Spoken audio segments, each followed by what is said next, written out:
ఒకప్పుడు ఒక రాజు ఉండేవాడు. అతనికి ఒక్క కూతురు మాత్రమే. ఆమె చాలా అందంగా ఉండేది. రాజు ఆమెను ఎంతో ప్రేమించేవాడు.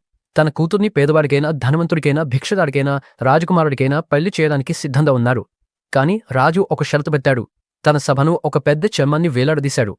ఈ చెమ్మం ఏ జంతువుదో చెప్పదగిన వాడికే నా కూతుర్ని ఇచ్చి పెళ్లి చేస్తానని ప్రకటించాడు.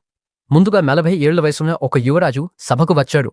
అతన్ని చూసి రాజకుమార్తెకు నచ్చలేదు. కాని తండ్రి ముందు ఏమీ చెప్పలేకపోయింది. ఆ యువరాజు చర్మాన్ని దగ్గరగా చూసి చేతితో తాకి ఇది హిప్పోపోటమస్ చర్మమని చెప్పాడు. రాజకుమార్తె భయంతో తండ్రి వైపు చూసింది. కాని రాజు నవ్వుతూ ఇది తప్పు జవాబు అన్నాడు. ఆమె ఊపిరి పీల్చుకుంది. తరువాత జంతువులపై మంచి జ్ఞానమున్న మరో యువరాజు వచ్చాడు.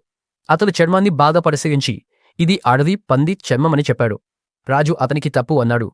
ఆ తర్వాత ఒక యువకుడు అందగాడు సభకు వచ్చాడు.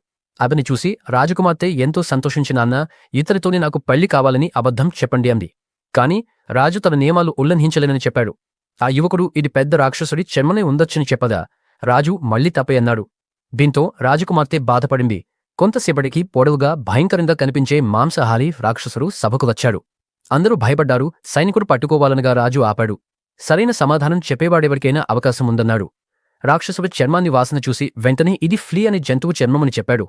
ఇది విని రాజకుమార్తె భయంతో తండ్రి వైపు చూసింది. రాజు షాక్ అయ్యాడు. ఎందుకంటే ఫ్లీ అనేవి అతను చిన్నప్పటి నుంచి పెంచుకున్న పెంపుడు జంతువు.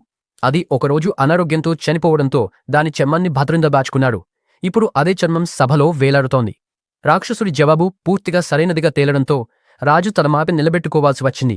తన కూతురికి రాక్షసుడితో పెళ్లి ఖరారు చేశారు. మరుసటి రోజు రాక్షసుడు రాజకుమార్తెను తీసుకెళ్లాడు.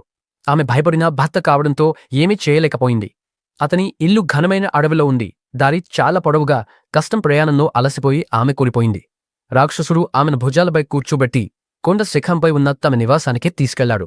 అక్కడ చుట్టూ ఎముకలు చెల్లాచెదురుగా ఉండటం చూసి ఆమె వణికిపోయింది. అలా రాజకుమార్తె జీవితం ఒక భయంకరమైన కలలా నరకంగా మారిపోయింది.